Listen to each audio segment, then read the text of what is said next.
The air inside the arena on the first Friday of 2026 feels strangely thin, suffocated by a rain that has lasted far longer than anyone predicted.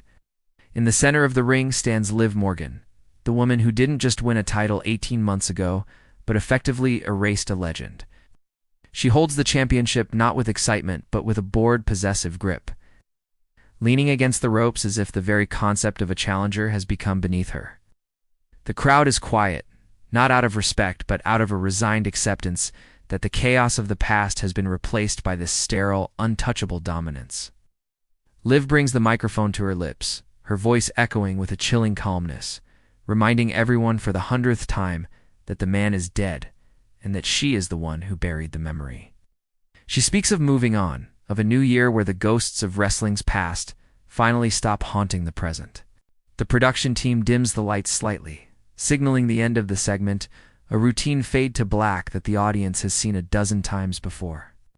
The commentary team begins their usual wrap-up, shifting papers and preparing to throw to a commercial break, their voices dipping into that rehearsed low-energy cadence used for standard transitions. There's no buzzing anticipation in the seats, no eyes darting to the entrance ramp, and certainly no hope for a surprise. It is a perfect, hermetically sealed moment of predictable television. Liv turns to leave, her back to the hard camera, her silhouette framed against the massive LED screens that display her name in sharp, aggressive fonts. The year 2026 has begun exactly how 2025 ended, cold, calculated, and completely devoid of the fire that once defined this industry. The transition music hits, but it distorts immediately. Not into a recognizable song, but into a low, guttural hum that vibrates the floorboards. It isn't a technical glitch. Feels like the audio system is being physically strangled. Liv Morgan stops halfway through the ropes, one foot on the apron, her expression shifting from arrogance to genuine confusion. She looks toward the sound booth, visibly annoyed, expecting a production error, but the technicians are frantically typing, their monitors flickering with erratic static. The massive LED board behind her, usually a beacon of high-definition branding, suddenly dies. It doesn't fade. It crashes into a void of absolute blackness. The arena plunges into an uncomfortable darkness, stripping away the polish of the broadcast and leaving 20,000 people in a raw, unlit cavern.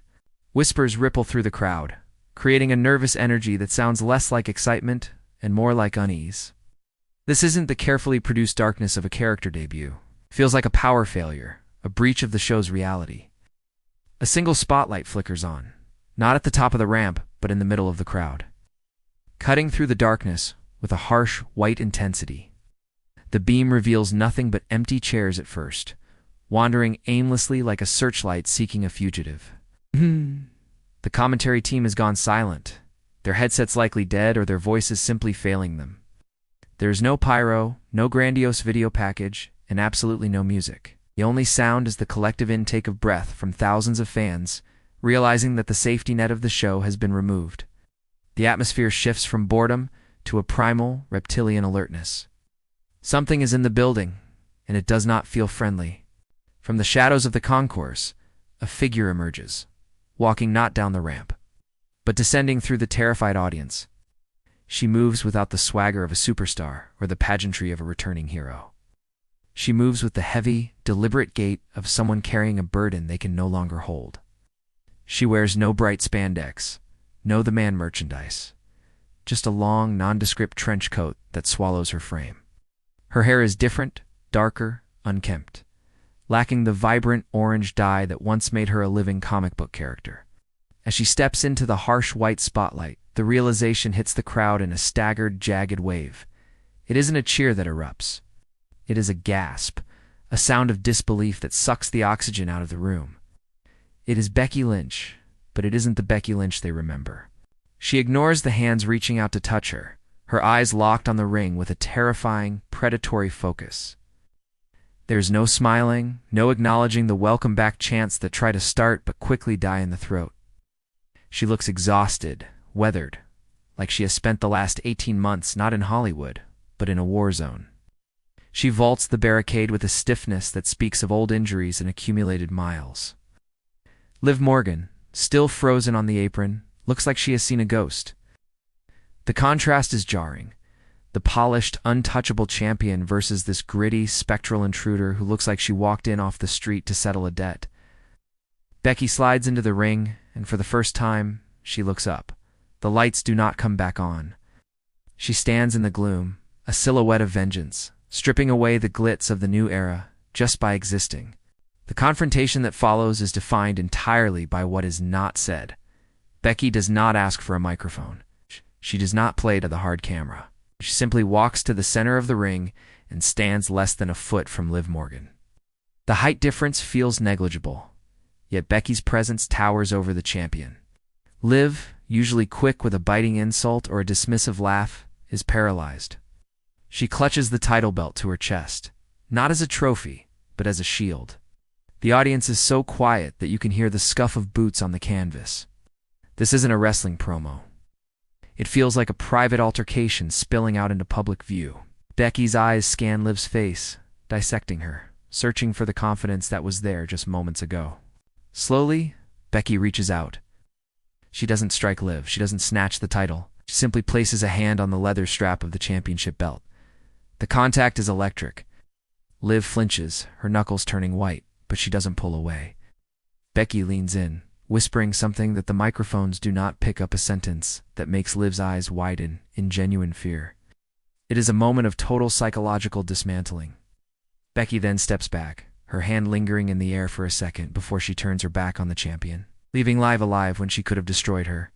Becky exits the ring the same way she entered, through the crowd, disappearing into the darkness, without ever raising her arms in victory. The segment ends not with a bang, but with the terrifying realization that the Predator has returned to the ecosystem, and she is no longer playing by the rules of the sport. Backstage, the atmosphere is frantic, a chaotic blur of producers shouting into headsets and security teams scrambling to intercept a ghost that has already vanished. The camera tracks Liv Morgan as she stumbles through the curtain, the title dragging on the floor behind her, her composure completely shattered. She pushes past an interviewer, her breathing jagged, her eyes darting around the hallway as if she expects Becky to leap from every shadow. The locker room, usually a place of noise and ego, has fallen into a hushed reverence. Younger talent, who only know Becky Lynch as a name in the history books, look at monitors with a mix of awe and dread. The hierarchy has been broken. The comfortable structure they've built in her absence has been exposed as fragile glass. The broadcast ends not on the announcers, but on a single shot of the empty ring. The spotlight that Becky walked through is still on, a lone beam cutting through the darkness, illuminating nothing but dust motes dancing in the air. The commentary team does not sign off with their usual catchphrases. They simply sit in silence, letting the weight of the moment press down on the viewer. The question lingering in the mind of every person watching isn't when will she wrestle again, but what has she become? The Becky Lynch who left was a wrestler. The woman who returned is a warning.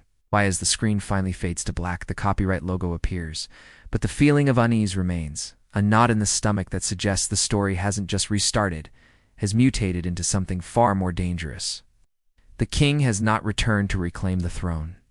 She has returned to burn the castle down.